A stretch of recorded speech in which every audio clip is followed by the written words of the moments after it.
You know it's something special when you can see our faces. It's awards time on EuroLeague Sweet 16. Tune in. Great pass from Diamantidis. The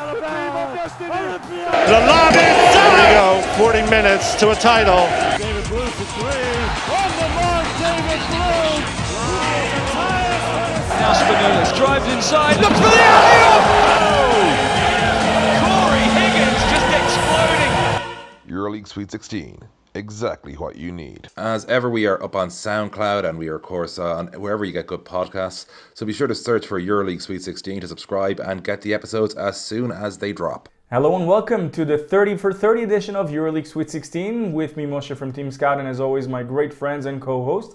They're ready, they're with me, and we are about to get this show on the road. Emmet, we have our award show. It's time, isn't it? It is indeed, Moshe. And greetings from Barcelona. I'm on leg 3 of my mad trip, which is, of course, bringing me to the Final Four in Vitoria-Gasteiz. And it's pretty amazing weather here in Barcelona. So amazing that I have had aircon running like a madman and only have it off now for recording this show. Aris, how are things in Athens? Hello Emmet, thanks for asking. Everything is fine in Athens. It's a sunny day and it's award season, and I think that it's better to give the awards now, just before the Final Four, and not use the formula that NBA opted for. Giving the awards after the end of the season, it's kind of anticlimactic, if you want my opinion, so it's time to get it right. Absolutely, we've got 5 awards to get through today. The names, just for you guys ahead of time, we're going to go through them in order in more detail. Obviously, we have the Golden Langford, Stonerook Brawler, VujoVision, Stimac and the Icy BluSpan. And we're going to go through them all essentially by just, telling you who's won and giving our thoughts on why they've won. It's nice and straightforward. Obviously, as this is video, we try and keep this to be one of our shorter shows of the year. So we're going to begin with, not as ever, the most accurately named section in all of sports entertainment today, but in fact we're going to begin with the most scientific award of all of the awards we give in the annual Sweet 16 Awards. For EuroLeague's best man at drawing fouls, it is the Golden Langford. Named after, of course, Keith Langford, who a few seasons ago at Unix Kazan had a season so ridiculous for drawing fouls that we felt this needed to be something that was tracked, like who was just best. So it's judged essentially on who averaged the most fouls drawn per game. There's a little bit of sort of, judgment on our part in that, if a guy clearly doesn't play enough games, there's no set number, but it's a if you know thing. We, go, okay, he can't count. But Moshe, I'm going to turn to you. Who was the winner of the year's Golden Langford? Well, I think I speak on behalf of all of us when I say that he's perhaps the most complete combination of explosiveness, athleticism, desire, ball handling, killer instinct kind of guys out there. He's one of them. He is the one in drawing fouls. He is the most fashionable guard from the fashionable city. We're talking Mike James, baby. And so Moshe, just tell the people a bit about why, what made Mike so good at doing what he did. Because obviously, this is one of the awards where it's not based on our judgment. Like what it was you saw in his game that made him so good at essentially getting contact. Well, what made Mike so special in drawing fouls, what helped him a lot, I think, was his immensely quick first step, his great upper body strength. And when you put those two together and you're getting a point guard or a combo guard or any other guard for that matter, for the sake of the argument, regardless of who we're talking about, when you have these two attributes working in your favor, it's going to make things easier for you in drawing fouls. And we all know that drawing fouls is somewhat of an art form, because think about it, it happens every now and then that you put a team over the limit, and if you're the guy to draw fouls, then you're the one to go to the line. And Mike James did that so good. And on top of that, he's not that bad of a free throw shooter, is he? So it was relatively easy when you're thinking about it. He put the grind throughout the season. He's the one who drew the most fouls. So by stats or by, I think, anything else, it was an easy decision. And so now we're going to hear from Mike James about winning this award. Thank you to the EuroLeague Sweet 16 board for giving me this award. It's a great thing to win. I'm happy for it. And that was Mike James. We move on now to our next award, which is far more subjective, I think it's fair to say, in nature, but still one where the eye test comes in well. The Stonerook Brawler, named of course for Sean Stonerook, a legend for Siena in EuroLeague, and also a one-time Belgian League All-Star, but best known for his ability to do the rough stuff. And when it comes to the rough stuff, we had to pick up one name this year. Aris, who is this year's Stonerook Brawler? And the winner is a fan favorite in Tel Aviv. It's DeAndre Kane. We are happy that we are giving to DeAndre an award. First of all, because that's the point of this specific award. We want to celebrate the unsung heroes of the EuroLeague, and he's one of the best glue guys out there. And I think that even by considering him just a glue guy, you miss a lot of the stuff that he does on the court. Still, he is the one that will take a bullet for his team and his teammates. He's the one that will make things happen, and there is an endless hustle on his game. So that's why we would like to congratulate him, and we believe that he's continuing a great tradition. So obviously we can't let a Tel Aviv guy win an award without going to our correspondent in Israel. Moshe, your thoughts on DeAndre winning this? Emmet, Aris did that again. I mean, there he goes. He simply says things and he's spot on. He hits the nail on the head, and then you expect me to add something that might only take away from the great words that he just said. But I'll give it a go. With DeAndre, we have to admit, first of all, it's an award that I think you guys would both agree there should be somewhat of a very long or a heated discussion in a good way about who's supposed to be the winner, about the candidates. And I think that this year it was the easiest. Now, admittingly, this is the second EuroLeague Sweet 16 award show, but at the same time, DeAndre took it with, I would say, the biggest margin possible. Now, ask yourself this. How did Maccabi look when DeAndre was injured, when he was out? And he got injured after the Barcelona game. And need I remind you, Maccabi were up by like 38. The game ended with just 16 points, but still, you saw that Maccabi kind of struggled without its glue guy. And DeAndre, you deserve it, man. You deserve it. Absolutely, well-deserved win by DeAndre Kane there. No real debate, like we were saying, amongst those of us in the Sweet 16 panel as to who deserved this one. Yes, and may I add something before we hear from the man himself? It will be a very interesting case, specifically this year, to have the first two winners face each other, because Mike James is not just a guy who can get into the foul line, he's also the ISO king of the EuroLeague. So it will be very interesting to see what Mike James could do on a one-on-one situation, or if you want a pickup game against DeAndre Kane. That will be a very interesting event. We must include it from next year, even in the EuroLeague Final Four. Wait, did we just drop the gauntlet on this? Are we actually going for a duel between Mike James and DeAndre Kane? Prefer not to put it on specific names. Let's say that it will be very interesting every year to see the winners of those two awards somehow square off each other. Yeah, that would actually be quite fascinating as well. And it was a unanimous choice. And like we said, it was, an easy call on our part. Let's hear from DeAndre talking about accepting this award and why it means so much to him. Thanks, EuroLeague Sweet 16, for the recognition of the award. It means a lot to me. Going to work, doing what I do to help my team win games is a great thing, and I will continue to do that. Yalla Maccabi. And before we move on to the why of the next award, we do have to mention obviously a little bit of history this year. Nikola Vujic is the man for whom the VujoVision is named, and he's not named for it because of his triple doubles, the two, of course, which he got, which were until about a month and a half ago the only two in contemporary EuroLeague history. Because he got them, great, and huge bit of history. He was hanging over the heads of so many bowlers who didn't get them until Nick Kalathis finally did. So obviously, while he's not eligible for this, because I'll explain why in a second, Nick, great stuff again. That triple double is always nice to witness a bit of history every year. But this award is about the size factor with Vujo and how he was able to go beyond the contemporary views of essentially what it means from a big man, that ability to see where to get that pass, to move that ball. Basically, the man with the vision, the man with the VujoVision, to be precise. Moshe, who has the VujoVision? Are you ready for this? We're talking Gustavo Ayon from Los Blancos. Yes, the big guy who's doing it all.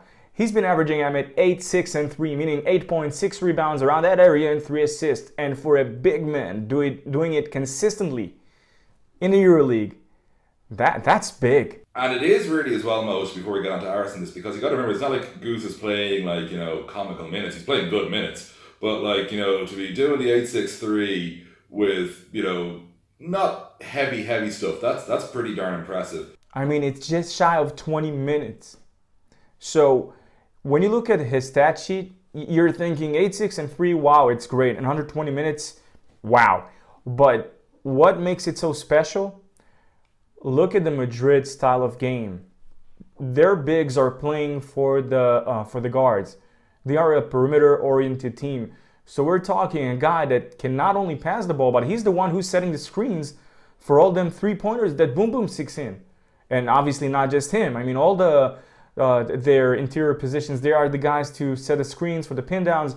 So imagine that you have a big guy that not only passes the ball, but he also helped to create an open look for a three-point shooter. That's amazing. And Aris, give us your thoughts on this win for Goose. First of all, I think that he's the top candidate to win it. And if I'm not mistaken, we have also considered him last year. Yes. Because passing is part of his game. Maybe, just maybe, Nikola Milutinov can also make a case from himself, because from his early days in Partizan, he was a great passer for his size, and he's also adding this characteristic to his game. And let's hope that we will see him also next year, and he will have a chance to fight for the title. But so far, Gustavo Ayon has the ability to make also his teammates better, not only score for himself and finish off their passes. So it just gives an extra dimension to an already multidimensional Real Madrid offense. And Emmet, it is true, we did consider him. I mean, there was that thing of the games played eventually, but if you guys remember last year, the recipient was Nicolo Melli, which is a great passer, definitely. And it's good to see that, this award, you have so many candidates, and we're just fortunate enough to enjoy them all. Yeah, absolutely. And let's hear from Goose now upon receiving this award. Thank you, EuroLeague SWEET 16, for the award, and thanks to my team. Ala Madrid. That was a short message from Goose, but obviously his English is still far superior to my Spanish, and how it ever will be. And although if I work harder at it, perhaps I could get really good at it, because work rate's what our next award is about. Zing. I just went there. The Stimac Hustle, named after the youngest person who's got an award named for them on this list, I'll point out. Vladimir would be very offended if we didn't point out that Vladimir is not as a veteran, shall we say, as the other people we've named awards for. Vladimir Stimac, obviously, who, just one of the great workers in European basketball, always has been in EuroLeague in particular. And yeah, we have, we want to go out and recognize those guys for whom just the sheer engine stands out in their ability to deliver.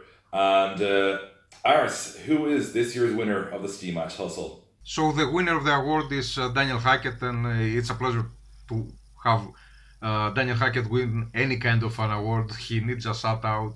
He's a guy that is beloved by every team that he's played for, and especially for the fans, from the fans of those teams. And we're just happy to acknowledge his presence with CSKA Moscow. After having issues with injuries, he proved in Bruce Bamberg that he was ready to go, and this year he is in the final for running the point guard for CSKA, and also being one of the biggest, baddest guy on the court, ready to take on any opponent, even big guys. So there is a connection with Stimac in that case, and he's also the player that you want on the floor when you just need a stop. So this is for Danny. Yeah, and I think that you're spot on again, but it's last year you were the one to say that it's also the feel-good story. And I cannot think of a single person that would hear the story and what Daniel Hackett had to go through since his quad injury with Olympiacos to the point where he is today. It's a process that it's amazing. It simply is. And we're so appreciative sometimes to when we are facing adversity and we learn how to deal with it. And you see a guy that I think it would be even safe to say that he came out even stronger than what he was. And Hackett was a strong guy to begin with. So to see him doing so well, and not being afraid of putting his body on the line night in, night out to secure the win and help his teammates, yeah, amazing, simply amazing. It's admirable, and again, one of the easiest picks we could have made, even though there might have been a teammate or two that might have given him a fight, but not on this one. Hackett is, first of all, he's all hustle. So Daniel, congrats, man. Congrats. And now we're going to hear from Daniel Hackett upon winning this award. Thank you very much to the EuroLeague Sweet 16 board for awarding me with the Hustle Player of the Year award. I'm very honored, I'm very happy, and I thank you all for this trophy. Thank you very much. And that brings us on to our last award now, named for two men because it's just that big a deal. Both David Blue and Vasilis Benoulis. The people who, how should I put it, when you need a cool head at a time when you need something big, they were the type of guys you look to. And still are in the case of Billy, obviously. It's like, again, it's weird when you name a bunch of guys who are still active. It is the Icy BluSpan. And for this last one, Moshe, who is the winner of the Icy BluSpan? The Icy BluSpan has a long tradition of guys that simply, hit you with a dagger. And when it hits you, when it gets stuck inside, it hurts. But a very few have made it to they brought it to an art form that whenever they sink a buzzer beating three or simply a winning game basket, you're feeling like you're out of air. And at the same time, you cannot not feel the amazement of what just happened. And to be honest, we had a few candidates here. We actually had a long discussion as to who's the guy that's supposed or deserves to win it the most. Each and every one of us gave his candidate and the case as to why his candidate should be the man.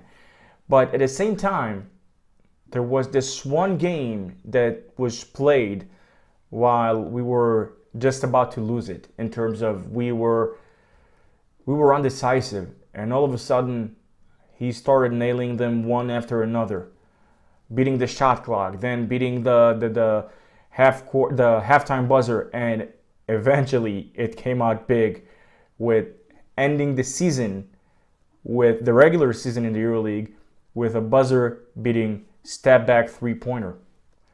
And then I think we all thought to ourselves,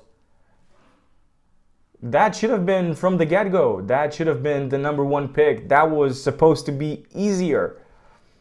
And the thing is, I think that Kostas Lukas was simply hiding in plain sight, killing one opponent after another. Yeah, I mean, it was a tough old call, Moshe. But when it counted the most, we all asked ourselves, how did we get to the point where we couldn't decide, because it was right there in front of us this entire season? Yeah, Moshe, it was a tough one because, there are guys you're looking at for parts of the season, and you're going, ooh. And there's guys you're looking at later parts of the season, you're going, oh, okay. And, but you know me, Moshe, and people who listen know me, like when it comes to these things, I'm a body of work person. I want to see what they've done in, when it matters as often as they can, and, to show that they weren't just, say, padding boxes or whatever. And I mean, this year, there was only one guy who really answered that question when you went through all the tough parts, when you got past all the oohs and the ahs. Slukas was it, because the 25-5 record of Fenner came with some tough situations for them. Like, we all know their injury profile going into the Final Four. The shuffles around with the roster, but they kept winning, and the main reason they kept winning is Kostas Lukas. Aris, your thoughts on him winning this one?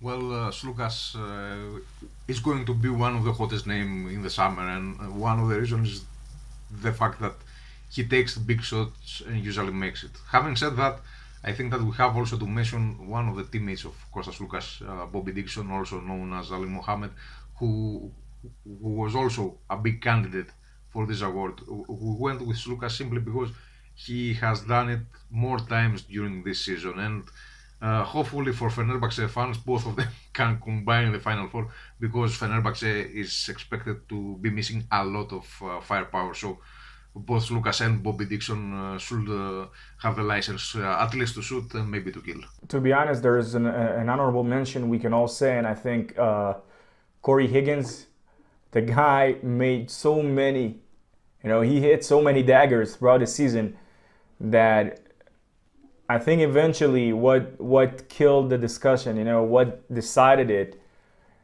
was the game that Slukas pulled off against Barcelona. And if there was anything missing, we got the official stamp in the last game of the regular season with that step back three-pointer against Maccabi. Yeah, like Corey, great year for him as well. Like, who knows what's going to happen next to him, because he is sort of he's reached that point in his career where he's so underrated, he's overrated almost, if you know what I mean. Like, because he's not actually overrated, just to be clear, but like, you can't argue he's underrated anymore. Everybody knows that Corey Higgins is a guy who can get stuff done. But delighted as well though for Slukas winning this year's award, because we often go, oh yeah, Slukas, and there's not much to put on that. Of course, championships are nice, but you know what I mean. So anyway, here is the man himself, the winner of this year's IC BluSpan, Kostas Slukas. Thanking us, thanking you, and thanking everyone else. Thank you very much, guys, from EuroLeague SWEET 16. I appreciate a lot your word, and really this is motivation for more work. Thank you very much. And great selection, great to hear from Slukas, of course, winning that. But regarding the whole selection, obviously you guys are seeing the artwork that was done for showing the 5 winners. That's JP Sport Art. Give him a follow on Twitter, and thanks a lot, dude, for the help on that one. And well, that brings this show to an end, especially from the Barcelona side. As always, give some love to Moshe, folks, because he's going to edit this one together, and I don't envy that in the slightest. But you can follow me pretty much everywhere it's BallinEurope, so that's Instagram, Twitter, Facebook, and the site, obviously. Instagram's the only one that isn't, that's BallinEurope.com. Everything else, just look for BallinEurope, you'll find us straight away. And Aris, where can they find you, man? As always, you can find me at Eurohoops.net, at the social media of Eurohoops, at my own personal social media on Facebook and Twitter, and you can also see me and hear me at Cosmo.tv. Guys, I'm jealous because I will not be at Vitoria, but have a great one. So Aris won't be with us in the Final Four weekend in Vitoria-Gasteiz. Now, we're disappointed, to be honest, because this is the 3rd season of EuroLeague Sweet 16, and it is also the 3rd year where Aris cannot be with us in the Final Four. At the same time, have no worries, because Eurohoops will be representing big with us in the Final Four weekend. We're going to have Nico Senegang over there, so make sure you stay tuned to every one of us, each and every one of us, on Eurohoops.net, at BallinEurope.com, and at TeamScout.net. And I guess all there's left to say is that, Aris, buddy, we do hope that down the road you're going to be with us in the Final Fours. And you can follow me on Twitter at I am Team Scout, and at MosesB1 on Instagram, and MosesB1, my Facebook page of Team Scout, and the website itself of TeamScout.net. So, see you in the Final Four, Vitoria-Gasteiz. Make sure you follow and tune in. Great pass from Diamantidis. The lob is down. There we go. 40 minutes to a title. David Blue for 3. On the mark, David Blue. Now Spinellis drives inside, looks for the alley-oop! Corey Higgins just exploding. EuroLeague Sweet 16, exactly what you need.